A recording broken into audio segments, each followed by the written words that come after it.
காவேரி வந்து விஜய் கிட்ட சொல்கிறாங்க, இந்த மாதிரி எந்த வந்து ஸ்டெப்பும் இப்போ எடுக்க வேணாம், அமைதியாக இருங்கன்னு சொல்லிட்டு. ஆனால் விஜய் கேட்க மாட்டேங்கிறாரு. நான் விட மாட்டேன் அப்படின்னு சொல்லிட்டு சொல்கிறாரு. இதனால் காவேரி ரொம்ப டென்ஷன் ஆயிடுறாங்க.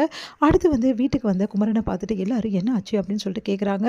அது பார்த்துட்டு குமரன் வந்து ஒன்றும் இல்லை அப்படின்னு சொல்லிட்டு மழுப்புறாரு. இல்லை, கை கால்லாம் அடிபட்டிருக்கு, உண்மையை சொல்ல போகிறீங்களா இப்போ இல்லையா அப்படின்னு சொல்லிட்டு இருக்கும்போதே வந்து குமரனுக்கு வந்து ஃபோன் வருது. இந்த மாதிரி கடையெல்லாம் அடைச்சி வந்து நிறைய ரவுடிஸ் வந்து உடைச்சிருக்காங்க, கடையை ஃபுல்லாக வந்து இந்த மாதிரி பண்ணியிருக்காங்கன்னு சொல்லிட்டு அலறி அடிச்சுட்டு ஓடுறாரு குமரன். அங்கே போய் பார்த்தா கடையை அந்த மாதிரி பண்ணி வச்சிருக்காரு பசுபதி. அதை பார்த்து வந்து குமரன் வந்து செமையாக டென்ஷன் ஆகிறாரு. இந்த ஆள் இப்படி பண்ணிட்டாரு அப்படின்னு சொல்லிட்டு நம்ம வந்து நிவீனும் வந்துடுறாரு. அந்த ஆள் அப்படியே விடவே கூடாது, இவ்வளோ பண்ண ஆளை சும்மாவே விடக்கூடாது அப்படின்னு சொல்லிட்டு முடிவு பண்ணுறாங்க.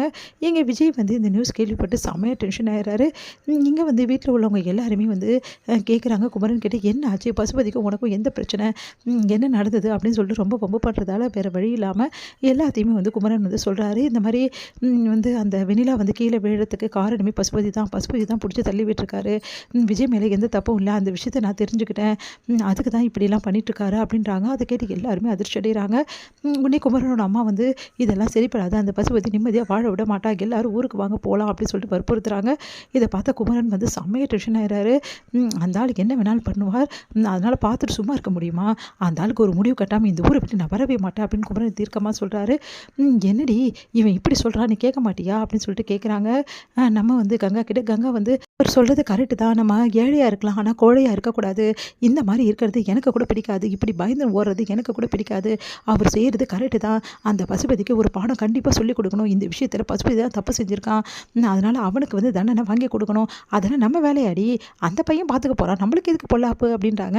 அதெல்லாம் விட முடியாது, அவன் எப்போ வந்து எங்கள் வீட்டு கடையை வந்து எங்கள் காலி பண்ணானோ அப்போவே அவனுக்கு இருக்குது அப்படின்னு சொல்லிட்டு செம்மையாக டென்ஷன் ஆகிறாரு நம்ம குமரன். நிவின் வந்து ஆமாம் அந்த ஆள் எங்கே இருக்கான் நாங்கள் கண்டுபிடிக்கிறோம் அப்படின்னோடனே, என்ன இது தேவையில்லாத பிரச்சனை அப்படின்னு சொல்லிட்டு எல்லாம் பயப்படுறாங்க.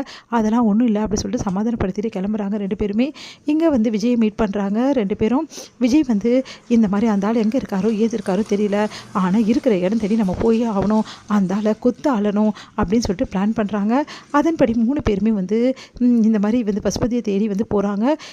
எல்லா இடமும் தேடுறாங்க. அப்போது பசுபதி எந்தெந்த இடத்துல எந்த இடம் வாங்கியிருக்காரு, வீடு வாங்கியிருக்காருன்னு சொல்லிட்டு நிவின் வந்து நிறைய விஷயங்களை கேதர் பண்ணி சொல்கிறாரு.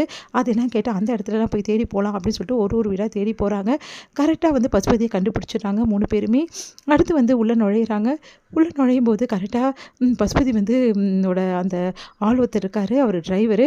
அவர் வந்து என்ன பண்ணுறாரு, பசுபதியை காப்பாற்றுறதுக்காக வருவார்.